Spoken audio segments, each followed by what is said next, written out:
சனி பெயர்ச்சி பலன்கள்.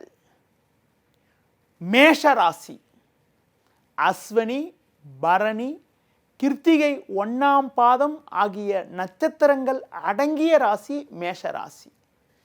ராசி மண்டலத்தில் முதல் ராசியான மேஷ ராசிக்கு தற்போது ஏற்பட இருக்கக்கூடிய சனி பெயர்ச்சியால் என்னென்ன பலன்கள் ஏற்படும் என பார்க்கின்ற பொழுது, ஒரு ராசியில் அதிக காலம் தங்கக்கூடிய கிரகமான சனி பகவான் 2.5 வருஷத்துக்கு ஒரு தடவை ஒரு ராசியில் வந்து சஞ்சரிப்பாருங்க.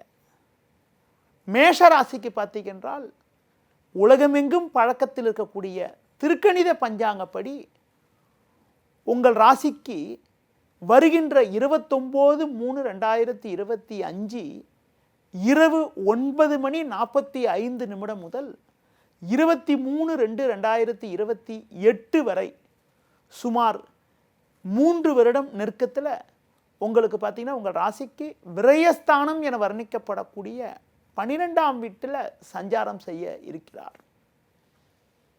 மேஷராசியில் பிறந்த உங்களுக்கு 10-11க்கு அதிபதியான சனி பகவான் தனது நட்பு கிரகமான குருவோட வீட்டில் 12ஆம் வீட்டில் அடுத்து ஒரு வருகின்ற காலங்களில் சஞ்சாரம் செய்ய இருக்கிறார். சனி 12 சஞ்சாரம் செய்ய இருக்கிற காரணத்தினால உங்களுக்கு 7.5 சனியில் விரயச்சனி தொடங்குகிறது. பொதுவாக 12, 1, 2 ஆகிய ஸ்தானங்களில் சனி சஞ்சரிக்கிறது 7.5 சனின்னு சொல்லுவோம். அந்த 7.5 சனியில் 12 சனி சஞ்சரிக்கிறது 7.5 சனியில் விரயச்சனின்னு சொல்லக்கூடிய காலமாகும். உங்களுக்கு பண வரவுகள் சிறப்பாக இருந்தாலும் தேவையில்லாத வகையில் வீண் செலவுகள் ஏற்படும். கொடுக்கல் வாங்கல் விஷயத்தில் மிகவும் கவனத்தோடு இருக்க வேண்டிய நாட்களாக வருகின்ற நாட்கள் இருக்கிறது. எந்த ஒரு காரியத்திலும் சற்று முன்னெச்சரிக்கையுடன் செயல்படுவது மிக மிக நல்லது. மேஷராசியில் பிறந்த உங்களுக்கு 12 சனி சஞ்சாரம் செய்ய இருக்கிறதுனால தேவையில்லாத பயணங்கள் ஏற்படும். ஒரு மன நிம்மதி குறைவக்கூடிய ஒரு நிகழ்வுகள் நடக்கும். அடுத்து பார்த்தீங்கன்றால் வரவுக்கு மீறிய வீண் செலவுகள் ஏற்படலாம். பண வரவுகள் நல்லா இருக்கக்கூடிய ஒரு நிலை இருந்தாலும் தேவையில்லாத வகையில் ஏற்படக்கூடிய வீண் செலவுகளால் உங்களுடைய சேமிப்புகள் குறையக்கூடிய ஒரு சூழ்நிலை உண்டாகும். தொழில் வியாபாரத்தில் நீங்கள் சற்று கவனத்தோடு செயல்பட்டால் போட்ட முதலில் எடுக்கக்கூடிய ஒரு வாய்ப்புகள் இருக்கும். வேலையாட்களுடைய ஒத்துழைப்பு சொல்லிக்கொள்ளும்படி இருக்கும் சொல்ல முடியாது. ஒரு சில விஷயங்களில் நீங்கள் நேரடியாக தலையிட்டு நீங்கள் நேரடியாக செயல்பட்டால்தான் ஒரு வளமான பலன்களை அடையக்கூடிய ஒரு வாய்ப்புகள் கண்டிப்பாக உங்களுக்கு ஏற்படும். உங்களுக்கு எந்த எதிர்ப்பு ஏற்பட்டாலும் அந்த எதிர்ப்பை சமாளிக்கக்கூடிய அளவிற்கு ஒரு பலம் உண்டாகும். பேச்சில் சற்று கவனத்தோடு இருக்கிறது நல்லது. அதிகம் பேசாமல் இருந்தால் ஒரு வளமான பலன்களை அடைய முடியும். தொழில் வியாபாரத்தில் நீங்கள் நேரடியாக செயல்படணும்னு சொன்ன ஒரு கூட்டாக ஏதாவது செயல்படுத்துகின்ற பொழுது அதில் ஒரு சில ஆதாயத்தை அடையக்கூடிய ஒரு வாய்ப்புகள் உண்டு. சில விஷயங்களில் கூட்டாளிகளை அனுசரித்து செல்வதன் மூலமாக ஒரு சில ஆதாயத்தை நீங்கள் அடையக்கூடிய ஒரு வாய்ப்புகள் உங்களுக்கு உண்டு. அடுத்து பார்த்தீங்கன்றால் தேவையில்லாத வகையில் உங்களுக்கு பயணங்கள் ஏற்படும். பயணங்களால் ஒரு பொருளாதார அனுகூலங்கள் இருந்தாலும் வீண் செலவுகள் இருக்கும். அடுத்து பார்த்தீங்கன்றால் தொழிலை அபிவிருத்தி செய்ய வேண்டும் என்று பார்க்கின்ற பொழுது சற்று கவனத்தோடு செயல்படுவது நல்லது. தொழில் ஏதாவது முதலீடு பண்ண வேண்டும் என்று நினைத்தால் அதில் சற்று கவனத்தோடு இருக்க வேண்டும். குறிப்பாக முதலீடு பண்ணுகின்ற பொழுது உங்கள் பேரில் மட்டும் முதலீடு பண்ணாமல் ஒரு கூட்டாக முதலீடு பண்ணுறது, மனைவி பேரில் பிள்ளைகள் பேரில் முதலீடு பண்ணுறது ரொம்ப நல்லதுன்னு சொல்லலாம். அடுத்து பார்த்தீங்கன்றால் தொழில் நிமித்தமாக பராமரிப்பு செலவு சற்று அதிகரிக்கும். பராமரிப்பு செலவுகள் அதிகரிக்கக்கூடிய ஒரு நேரம் என்பதால் எதிலுமே கொஞ்சம் நம்ம கவனமாக செயல்படுறது ரொம்ப ரொம்ப நல்லது. உத்தியோகத்தில் இருப்பவர்களுக்கு, வேலைக்கு செல்பவர்களுக்கு பணியில் நீங்கள் சிறப்பாக செயல்பட்டு அதிகாரியிடம் நல்ல பேர் எடுக்கக்கூடிய ஒரு வாய்ப்புகள் எல்லாம் உங்களுக்கு உண்டு. அதில் எந்த விதமான மாற்று கருத்தும் இல்லை. எடுத்த பணியை குறித்த நேரத்தில் செயல்படுத்தக்கூடிய அளவுக்கு உங்களுக்கு நல்ல ஒரு திறமைகள் இருக்கும். சக ஊழியர்கள் சில நேரங்களில் சில நெருக்கடிகளை உங்களுக்கு ஏற்படுத்தினாலும் அதனை நீங்கள் உங்களுடைய தனித்திறமை காரணமாக எளிதில் சமாளிக்கக்கூடிய அளவுக்கு உங்களுக்கு திறமைகள் நல்லா இருக்கும். வேலை பளு சற்று கூடுதலாக இருக்கும். பணி நிமித்தமாக கூட உங்களுக்கு ஏதாவது ஒரு இடமாற்றங்கள் ஏற்படக்கூடிய ஒரு அமைப்பு கூட உண்டு. ஒரு சிலருக்கு மனைவி பிள்ளைகளை விட்டுவிட்டு வேறு ஏதாவது ஒரு இடத்துல போய் பணிபுரியக்கூடிய ஒரு அமைப்புகள், பணி நிமித்தமாக நீங்கள் குடும்பத்தை விட்டு எட்ட இருக்கக்கூடிய ஒரு சூழ்நிலை, அதன் காரணமாக சரியான நேரத்தில் சாப்பிட முடியாத ஒரு சூழ்நிலையெல்லாம் கூட உண்டாகும். ஆரோக்கிய ரீதியாக பார்க்கின்ற பொழுது நீங்கள் சற்று மந்தமாக செயல்படக்கூடிய ஒரு சூழ்நிலை உண்டாகும். எந்த ஒரு காரியத்திலும் ஈடுபடுகின்ற பொழுது நீங்கள் ஒரு குறித்த காரியத்தை ஒரு குறித்த நேரத்தில் முடிக்கலான்னு நினைப்பீங்க. அந்த குறித்த நேரத்தில் அந்த காரியத்தை முடிக்கிறதுல கொஞ்சம் தேக்கங்கள் இருக்கும். அதனால் நம்ம அதிகப்படியான வேலையை எடுத்துக்காமல் நம்மளால் முடிஞ்ச வேலையை மட்டும் எடுத்துக்கிறது ரொம்ப ரொம்ப நல்லது.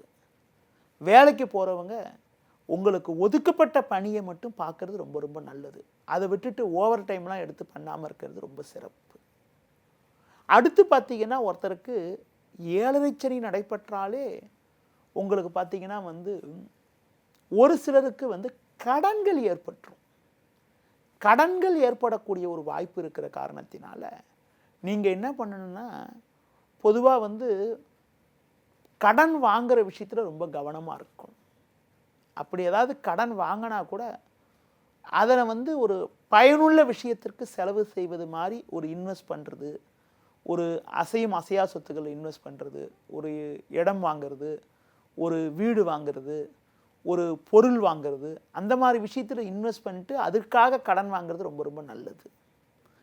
அதாவது தொழில் அபிவிருத்தி பண்ணுறதுக்காக கடன் வாங்கிறது, ஒரு அனாவசிய செலவுக்காக கடன் வாங்கிறத வருகின்ற நாட்களில் நீங்கள் குறைச்சி கொள்வது ரொம்ப ரொம்ப நல்லது. முடிஞ்ச வரைக்குங்க நீங்கள் ஆடம்பரத்தை குறைத்து கொண்டு செயல்பட்டாலே வருகின்ற நாட்களை எளிதில் சமாளிக்கக்கூடிய ஒரு பலம் உண்டாகும். அதாவது செலவுகளை எங்கெங்கெல்லாம் குறைக்க முடியுமோ அதெல்லாம் குறைச்சிங்கன்னா ஒரு சாதகமான பலன்களை அடையக்கூடிய ஒரு வாய்ப்புகளை உண்டாக்கும். அதாவது ஏற்படக்கூடிய வீண் விரயங்களை நம்ம சரியான முறையில் கையாளுகின்ற பொழுது நமக்கு ஏற்படக்கூடிய தேவையில்லாத செலவுகளை குறைக்க முடியும். அப்படி அத்தியாவசியமாக கடன் வாங்கணும், அவசியமாக ஏதாவது முதலீடு பண்ணணுன்னா உங்கள் பேரில் மட்டும் பண்ணாமல் மனைவி பிள்ளைகள் பேரில் முதலீடு பண்ணுறது ரொம்ப ரொம்ப நல்லது. சனி பகவான் சஞ்சரிக்கக்கூடிய நேரத்தில், விரயச்சன ஸ்தானத்தில் சஞ்சரிக்கக்கூடிய இந்த நேரத்தில் மற்ற கிரக சஞ்சாரத்தெல்லாம் பார்க்கின்ற பொழுது உங்களுக்கு பார்த்திங்கன்னா வருகின்ற 18/5/2025 5/12/2026 வரைக்கும் ஒரு 1.5 வருஷ காலங்கள் ராகு பகவான் 11ஆம் இடமான லாபஸ்தானத்தில் சஞ்சாரம் செய்ய இருக்கிறார். இதன் காரணமாக விரயச்சனி நடைபெற்றாலும் எதிர்பாராத உதவிகள் சிலவற்றை அடையக்கூடிய ஒரு அதிர்ஷ்டமானது உங்களுக்கு கண்டிப்பாக உண்டு. ராகுவின் சாதக சஞ்சாரத்தால் ஒரு சில ஆதாயத்தை நீங்கள் அடைவீங்க. அடுத்து பார்த்தீங்கன்னா, இந்த வருகின்ற 2028 பிப்ரவரிக்கு இருக்கக்கூடிய காலத்தில் குருவின் சஞ்சாரத்தை பார்க்கின்ற பொழுது 14/5/2025 2/6/2026 வரைக்கும் குரு 3ல் சஞ்சரிப்பார். பொதுவாக குரு 3ல் சஞ்சரிக்கின்ற போது பணப்புழக்கம் சற்று சுமாராக இருந்தாலும் குருவுடைய பார்வை 7ஆம் வீட்டுக்கு இருக்கும் என்பதனால 2025 மேலேருந்து 2026 ஜூன் வரைக்கும் இருக்கக்கூடிய காலத்தில் குருவுடைய பார்வை 7ஆம் வீட்டுக்கு இருக்கும் என்ற காரணத்தினால குரு பார்வை 7ஆம் வீட்டுக்கு ஏற்பட இருக்கக்கூடிய காலங்களில் குடும்பத்தில் மங்களகரமான சுபகாரியங்கள், திருமண சுபகாரியங்கள் கைகூடக்கூடிய அமைப்புகள், கணவன் மனைவி இடையே ஒற்றுமை சிறப்பாக கூடிய அமைப்புகள், ஒரு சில நல்ல ஒரு நிகழ்வுகள் நடக்கக்கூடிய ஒரு அமைப்புகள்லாம் கண்டிப்பாக ஏற்படும். அடுத்து பார்த்தீங்கன்னா, உங்களுக்கு குருவின் சாதக சஞ்சாரம் பார்க்கின்ற பொழுது 26/6/2027 24/7/2028 வரைக்கும் குரு வந்து பஞ்சமஸ்தானமான 5ஆம் வீட்டில் சஞ்சாரம் செய்ய இருக்கிறார். 5ல் குரு சஞ்சரிக்கின்ற பொழுது உங்களுக்கு 7.5 சனி நடைபெற்றாலும் பணப்புழக்கம் நல்லா இருக்கக்கூடிய அமைப்புகள், தொழில் வியாபாரத்தில் நல்ல ஒரு மேன்மைகள், ஒரு பொருளாதார அனுகூலங்கள், உத்தியோக ரீதியாக நல்ல ஒரு வளர்ச்சிகள்லாம் கண்டிப்பாக இருக்கும். 7.5 சனியில் விரயச்சனி நடக்கிறதுனால உங்களுடைய செயல்களில் நீங்கள் கொஞ்சம் நேர்மையாக செயல்படுங்க. அனாவசிய செலவுகளை குறைங்க. வருகின்ற நாட்களில் ஒரு வளமான பலன்களை நீங்கள் அடைவதற்கு சனி பகவானுக்கு தொடர்ந்து வழிபாடு பண்ணுறது நல்லது. சனி பகவானுக்கு வழிபாடுன்னு பார்க்கின்ற பொழுது சனி பகவானுக்கு சனிக்கிழமைகளில் எல் தீபம் ஏற்றுவது, அதுவும் கருப்பு துணியில் வந்து எல் கட்டி விளக்கு ஏற்றுறது, நல்லெண்ணெய் தீபம் ஏற்றுறது, அது மட்டும் இல்லாமல் சனிக்கிழமைகளில் வந்து கருப்பு நிற வஸ்திரம் சாத்திக்கிறது, கருப்பு நிற ஆடைகளை உபயோகிக்கிறது, கருநீல ஆடைகளை வந்து அணிந்து கொள்வது, ஆஞ்சநேய வழிபாடு, விநாயகர் வழிபாடு மேற்கொள்வது. சனியுடைய காரகத்துவமே என்னன்னா உடல் ஊனம்னு சொல்லுவாங்க. அதனால் உடல் ஊனமுற்றவர்களுக்கு உங்களால் முடிந்த உதவிகளை செய்கிறது ரொம்ப ரொம்ப நல்லது. அது மட்டும் இல்லாமல் உங்களுக்கு வந்து நீல நிற பூக்களால் வந்து சனி பகவானுக்கு வந்து அர்ச்சனை செய்கிறது, ஆஞ்சநேயர் கோயிலுக்கு போயிட்டு வர்றது, விநாயகர் கோயிலுக்கு போயிட்டு வர்றதுலாம் ரொம்ப ரொம்ப நல்லதுங்க. முடிஞ்சால் ஒரு தடவை வந்து திருப்பதிக்கு போயிட்டு வாங்க. நேயர்களே, இதுவரை மேஷராசிக்கான சனி பயிற்சி பலன்களை உங்களிடம் கூறினேன். செய்திகளை உடனுக்குடனும் துல்லியமாகவும் தெரிந்து கொள்ள சப்ஸ்கிரைப் பண்ணுங்க.